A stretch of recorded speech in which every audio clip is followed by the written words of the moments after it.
proceso pulmonar que se rompe, que se abre hacia un bronquio, ¿sí? Y sale con fuerza esto de acá. Puede ser una derrame pleural, ¿sí? Purulento que se abre hacia un bronquio, que entra en contacto. En el Perú bastante común es el quiste hidatídico pulmonar, ¿sí? Que erosiona un bronquio y por ahí escapa, o puede ser un empiema pulmonar. Entonces es variada. En el Perú es muy frecuente la hidatidosis pulmonar, ¿sí? Pero no es exclusiva la vómita de la no es exclusiva de la hidatidosis pulmonar, ¿sí? Entonces pero lo que necesita es estar en contacto con un bronquio.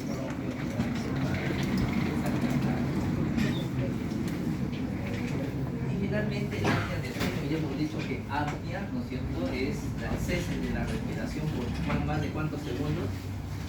Más de 10 segundos, ¿no es cierto? Cese de la respiración. Bien, el tipo más común es el apnea obstructiva del sueño. ¿Quiénes son los que tienen más riesgo? Los hombres, sobrepeso, historia familiar o pequeñas vías aéreas. Niños, miren, con amígdalas y adenoides hipertrofiadas pueden tener apnea, ¿sí? Y lo interesante es que durante el sueño se interrumpe en la noche y todo el día está con somnolencia, ¿sí? Entonces hay dos tipos de apnea. Ahí está, las apnea central, ya falta de estímulo central cuando el cerebro no envía señales a los músculos que controlan la respiración. Acá solamente deja de respirar, ¿sí? En cambio existe un apnea obstructiva cuando los músculos de la garganta, ¿sí?, se relajan y entonces en este caso el paciente tiene esfuerzo por respirar, ¿sí? Que el estímulo central está indemne, está sano. Entonces ese es un síndrome complejo y se asocia, ¿a qué complicaciones se asocia el apnea del sueño? Entonces ahí está, ¿no es cierto? Puede producir hipertensión arterial, que es hasta el 50%, que es reversible una vez que tú tratas el apnea del sueño. Arritmias cardíacas puede originar ictus e infarto del miocardio, angina pectoris, somnolencia diurna y a veces disminución del líbido con impotencia y mayor incidencia de cáncer. Sí, ahora que recuerdo un primo que pesaba 100 kilos, vale, era gracioso, un día hace fibrilación auricular, ¿sí? Entra a emergencia, lo trata todo, revierte, ha bajado, ahora pesa 80 kilos, desde entonces no tiene ningún problema. Yo creo que fue apnea lo que tenía en ese momento y al bajar de peso ha mejorado, ¿sí? Muy bien. ¿Listo? ¿Alguna pregunta en relación a esto?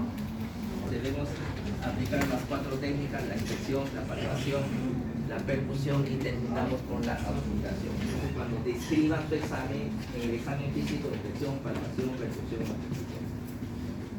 En lo posible hay que descubrir al paciente, usar luz clara, blanca de día, de preferencia, ¿sí?, para observar por lo menos si hay cambios de coloración o erupción en la piel, ¿sí? Si hay herpes, ¿sí?, parece vienen con dolor, hemos dicho. Si hay en el vello axilar la depilación, puede ser un estigma hepático, ¿no es cierto? Es decir, no hay vellosidades, puede ser un signo que incluye cirrosis, pero esto es interesante. La presencia de pecas en la axila, eféresis, en el hueco axilar.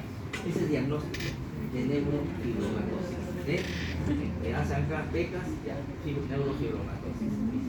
¿Sí? Puede haber hipertelorismo o mamas supranumerales. En el tejido celular subcutáneo, ver si hay fístulas, ¿no es cierto? Como el caso de la actinomicosis, que desde el pulmón, ¿no es cierto?, se abre hacia la piel y forma unas fístulas que secretan pus. Puede haber edema en esclavina, como en el síndrome de la vena cava, ¿no es cierto?, superior. Entonces, vean la película El hombre elefante, se llama, ¿sí? Esa es la historia de John Merry, inglés. En el Museo Antropológico de Londres está su esqueleto con las deformidades que tiene. Pero a raíz de este personaje, se crea la Sociedad de Estudio para la Neurofibromatosis, ¿eh? Y resulta que él no tenía neurofibromatosis, se llama el síndrome de Portero, es otra cosa. Pero sirvió, pues. Y esa es la foto original, ¿no? Creo que este es del Museo de Cera, de Madame Tussauds, hay un museo de cera, ¿ya? Pero este es la neurofibromatosis. así se ve, ¿no es cierto? Tumores, ¿no es cierto? Neurofibromas que aparecen en todo el cuerpo. El único tratamiento es más cada tumor sacarlo, ¿no es cierto? Entonces lo que hay que hacer es desde joven evitar que se acumule tanto, porque ya sería algo traumático, ¿no es cierto? Ya, aquí está lo que es la actinomicosis. Entonces, en realidad, el nombre de actinomicosis no tiene nada que ver con los hongos, ¿eh? No, que lo que pasa es que en el cultivo, cuando se cultiva, adquiere esta forma radiada, así que aparecen hifas, da la impresión. No, pero son las colonias que se expanden en forma lineal. Después ya por análisis de ADN son bacterias, pero la actinomicosis cuando da crea fístulas desde el pulmón hacia la piel. Y miren cómo lo digo. ¿Tenemos actinomicosis en el Perú? Sí. ¿En qué parte? Principalmente en la zona del norte, La Libertad, todas esas cosas. ¿Y cuál es el factor de riesgo para actinomicosis? La mala higiene dental. ¿Sí? La placa dentaria, ahí es donde se deposita. ¿Sí? ¿Y qué porcentaje de la población peruana tiene mala higiene oral? 70%, ¿no es cierto? Imagínense, así que van a aparecer por ahí. Ya hemos visto ya el herpes, ¿no es cierto? Zona, ¿no? Y lo que les decía, este paciente que tiene acá manchas café con leche, ¿sí? Y pecas en la región axilar. Diagnóstico de neurofibromatosis, inclusive antes de que aparezcan las dos tumores de mesenquimatosis. ¿Sí? Entonces aquí tiene lo que se llama el pectum carinatum, ¿sí? Y el pectum excavatum, también pecho de paloma o pecho de pavo, y es el pecho de zapatero. Se le conoce con esos sinónimos, ya saben ustedes que es un problema estético, ¿sí? Nada más, entonces, cuando vayan a la playa, todos esos que están en polo, ya saben. Esos gringos de ojos verdes, pero con polo, que no se sacan el polo, ya saben. Así que no se emocionen tanto. Agarren el brazo. Hay algunas deformidades congénitas, el piriforme, que es en forma de pera, en el cual la parte superior es amplia y los 2/3 inferiores, puede ser congénito, puede ser adquirido. ¿En qué pacientes se adquiere esta forma así de pera? Aparte de lo físico-culturístico, ¿no es cierto?, que desarrolla. Pero ¿qué enfermedades pueden ocasionar toras piriformes? Ya no se ve mucho, ahora se controla bastante la enfermedad. Esos que tienen obstrucción de la vía aérea, aguda, ¿cómo se llama eso? Reversible, el asma. Los asmáticos, a diferencia del EPOC, que el tórax es el diámetro antero-posterior es más ancho, pero el piriforme puede ser adquirido en los asmáticos. El paralítico asténico, tórax alargado y plano, con un ángulo cifrocostal agudo, ¿sí? Porque generalmente es un poco obtuso.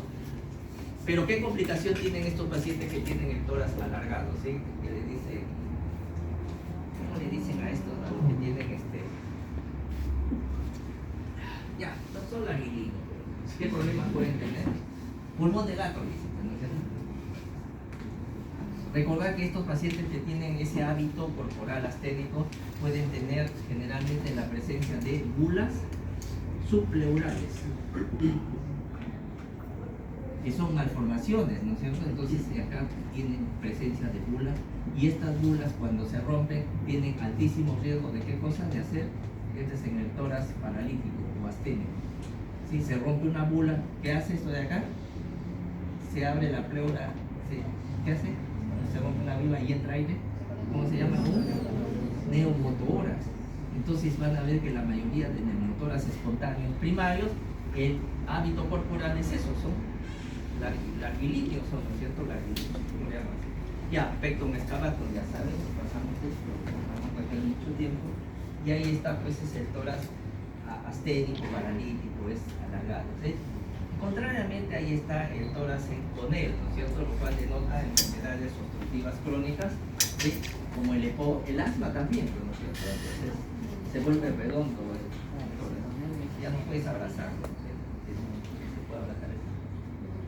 Deformidades adquiridas, el tórax enfisematoso o en barril, o le dicen, o en inspiración, da la impresión de que siempre estuviera inspirado, ¿no es cierto? Hay un aumento del antero-posterior. ¿Qué tan aumentado tiene que estar la relación de estos diámetros? Ahí está. ¿sí? Mayor de 0.9. La relación entre el diámetro antero-posterior y lateral debe ser mayor a 0.9 y dice, este es un tórax central, ¿sí? Puede parecer, ¿sí? El tórax raquítico en quilla, ese es el tórax en carinatio, ¿no es cierto? Lo contrario al excavato, se ha asociado a raquitismo, ¿sí? Falta de vitamina D. Pero a veces puede ser una malformación para el tórax sifótico de convexidad del tórax, sifoescoliosis, hay escoliosis y rotación. Esto donde vemos el tórax sifótico, ya no lo vemos casi, pero personas adultas mayores que sufren de qué cosa, mujeres principalmente, ¿de qué? Ahí está, tú dices esta persona, tú dices, eso ya, ¿a qué se asocia? ¿Ah? Osteoporosis, ¿no es cierto? Osteoporosis, pues empiezan a encorvarse. ¿Cuántos centímetros puede perder una persona de altura con osteoporosis? Porque la osteoporosis los huesos se van fracturando uno encima de otro, se van aplastando. ¿Hasta cuántos centímetros? ¿Alguna idea? ¿Saben hasta cuántos centímetros? Hasta 20 centímetros. Entonces, la paradoja, ¿no es cierto?, es que la abuelita cuando uno era niño lo veía alta y conforme va creciendo la abuelita, el niño lo va pasando. Pero no era que el niño crecía, el niño sigue siendo enano, lo que pasa es que la abuelita se ha achicado más, hasta 20 centímetros. Y acá tiene un tórax psicoescoliótico. Generalmente esto se asocia a infecciones y ¿cuál es la enfermedad que produce el mal de Pot? ¿El mal de Pot a qué se asocia? Sí, mal de Pot. En la cual hay vértebras en cuña, por eso se va torciendo. ¿A qué se asocia el mal de Pot?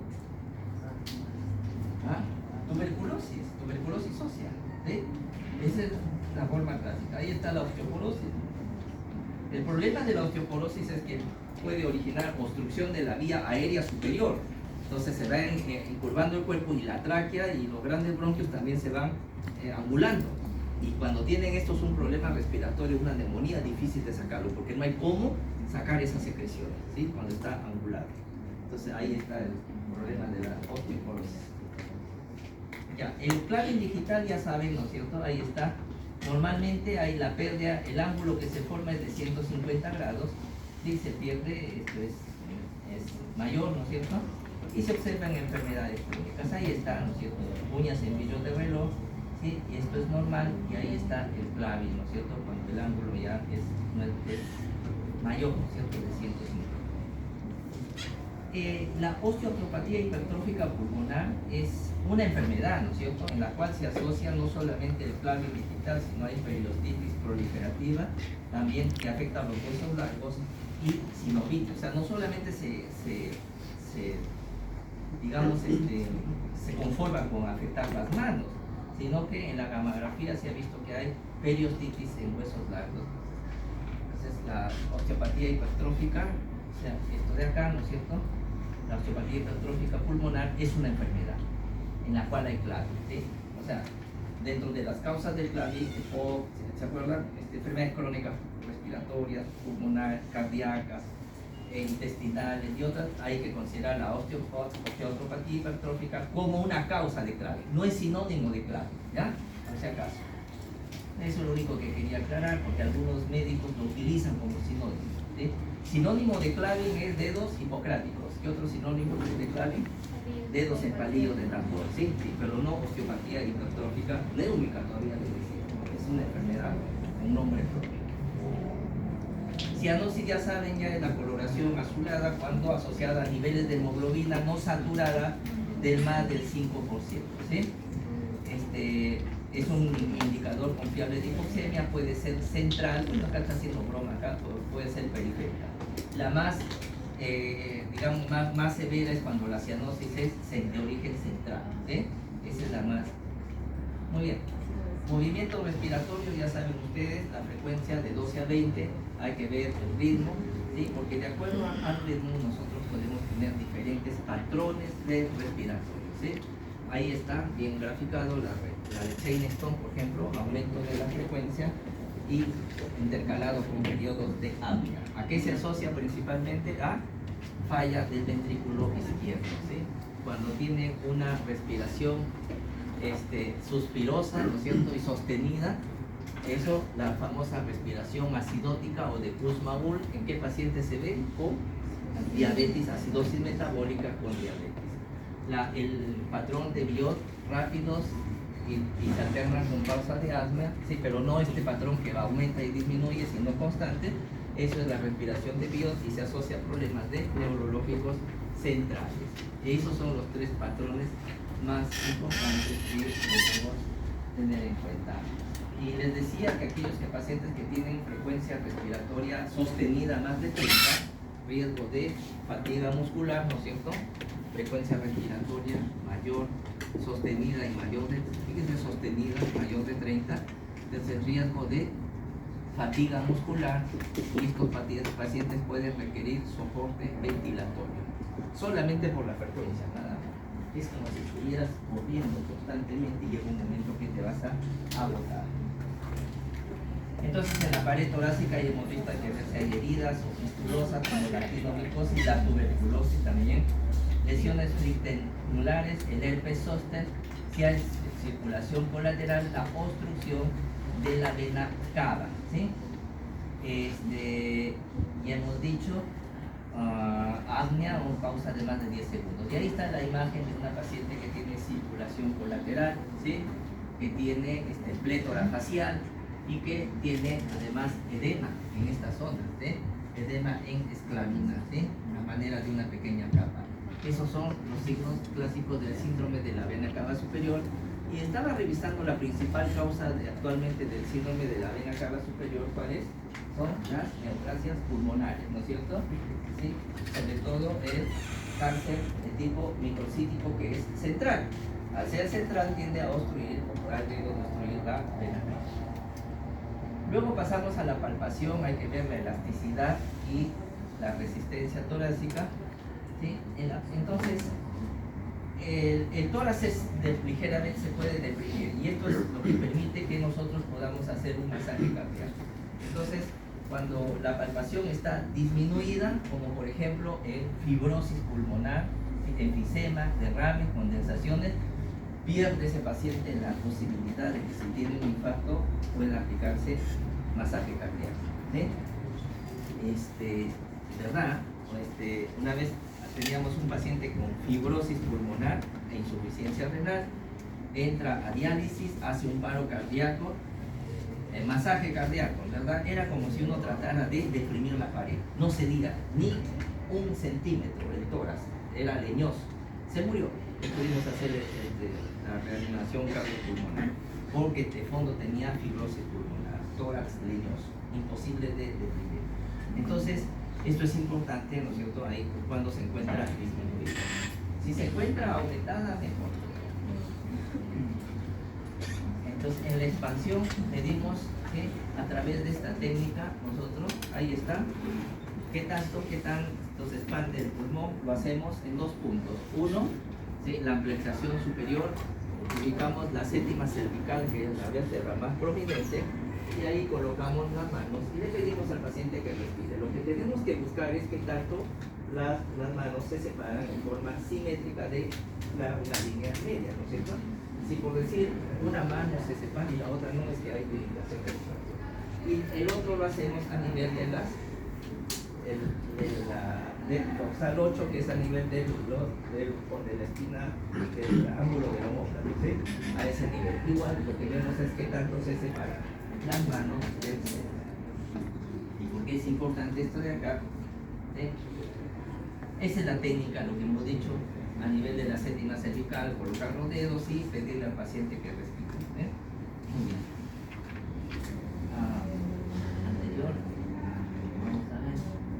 Ya, este es en la parte baja, ¿no es cierto?, a nivel de las escápulas.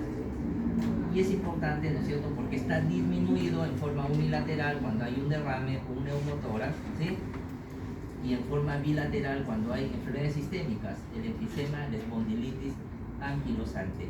Y entonces en la espondilitis anquilosante es interesante porque cuando uno mide, ¿no es cierto?, la circunferencia torácica, en inspiración, ¿dónde está?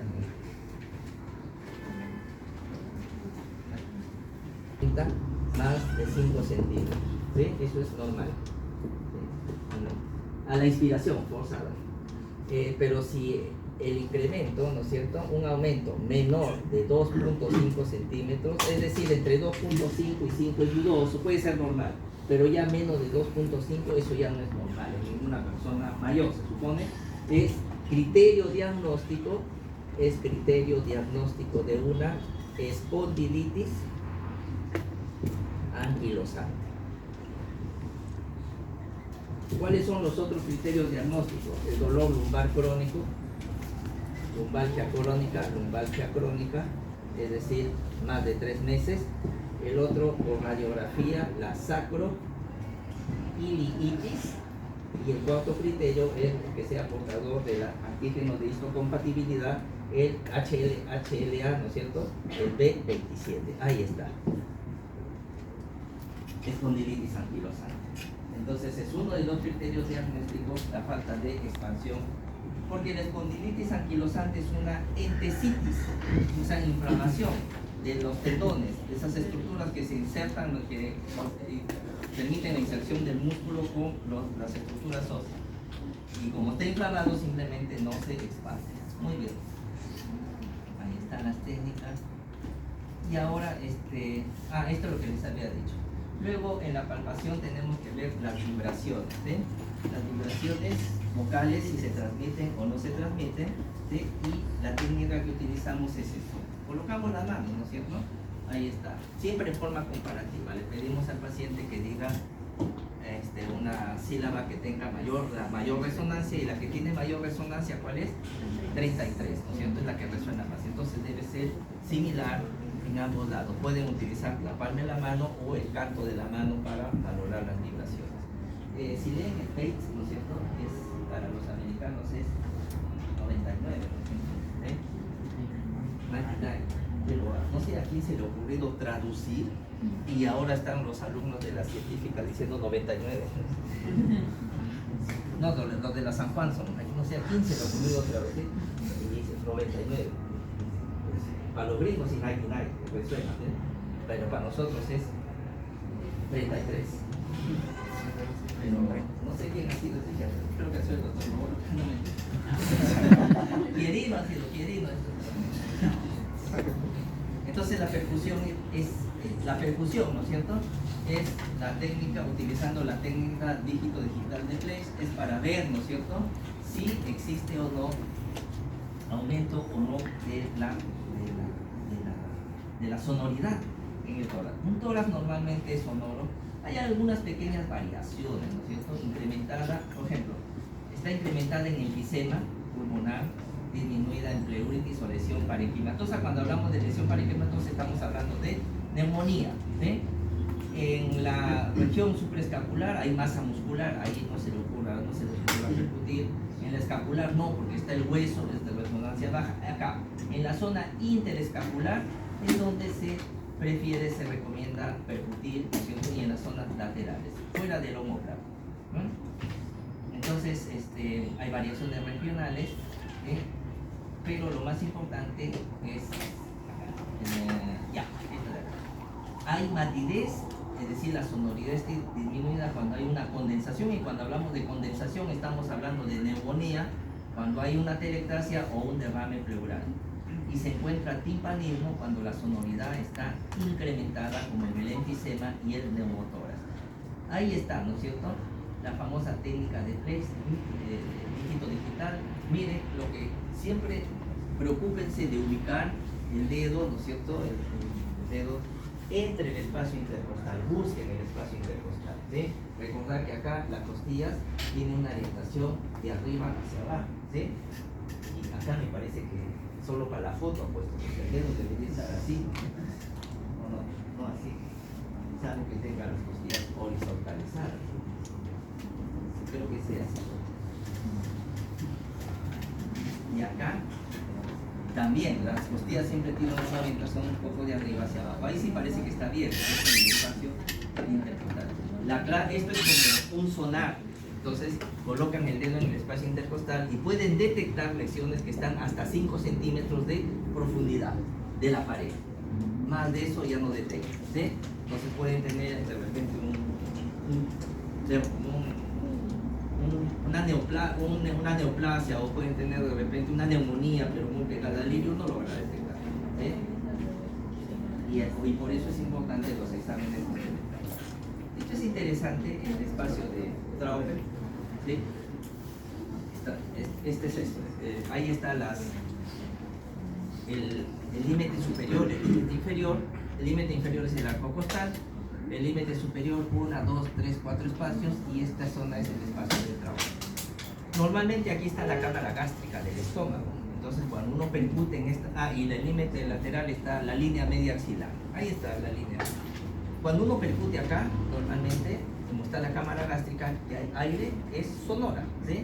Pero cuando se pierde esa sonoridad, ¿sí?, se vuelve mate, decimos Traube positivo. ¿Y qué significa tener un Traube positivo? Por ejemplo, un derrame pleural que hace que descienda el diafragma y desplace a la cámara gástrica, ¿sí? O cualquier otro órgano, una neumonía basal, ¿sí?, puede ser, pero más lo usamos nosotros cuando hay crecimiento del vaso. Cuando hay crecimiento del vaso, desplaza el estómago y esto se vuelve mate. Tanto así se dice que el espacio de Traube es mucho más sensible para detectar esplenomegalia que la ecografía. ¿Sí? Le ganamos a la ecografía. Detecta esplenomegalia tempranas porque lo primero que hace lo desplaza al estómago y se vuelve mate esa zona. Pero desde el punto de vista respiratorio, derrames, neumonías, tumores basales, ¿sí?, puede ocasionar el cambio de sonoridad. Así estudiaban sus profesores, yo también. Antaladec, el inventor del estetoscopio, ¿sí?, y lo que él nos dijo era el murmullo vesicular. Entonces, ¿qué es un murmullo vesicular normal? Son ruidos, ¿no es cierto?, agradable al oído, ¿sí?, y tiene esta característica, el tiempo inspiratorio. El tiempo en inspiración es menor que la expiración es mayor, ¿sí? La inspiración es un proceso activo y la expiración es un proceso ni tan pasivo, dice que hay ciertas contracciones, pero se acepta que es pasivo, ¿sí? La inspiración es ruidosa, ¿sí?